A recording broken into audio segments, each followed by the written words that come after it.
दोस्तों, आज मैं आपको एक नक्टा गीत सुनाने जा रही हूँ अपने अवधी देसी सॉन्ग पर। संजू अवधी देसी सॉन्ग कैसा लगा बताइएगा।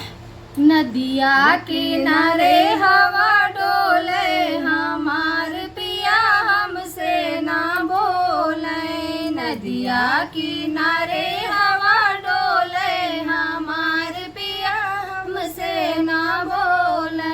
बागों में बोले बगीचा में बोले, बागों में बोले बगीचा में बोले। मलनी से हंस हंस बोले हमार पिया हमसे ना बोले।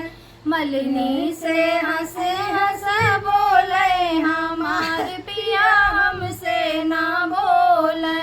नदिया किनारे हवा डोले हमार पिया हमसे ना बोले।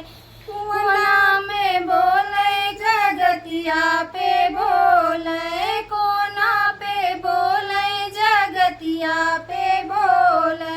महरिन से हंस हंस बोले हमार पिया हमसे ना बोले। महरिन से हंस हंस बोले हमार पिया हमसे ना बोले।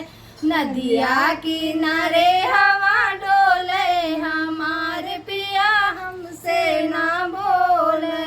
महिला में बोले तू महिला में बोले, महिला में बोले तू महिला में बोले। रनिया से हंस हंस बोले हमार पिया हमसे ना बोले। रनिया से हंस हंस बोले हमार पिया हमसे ना बोले। नदिया किनारे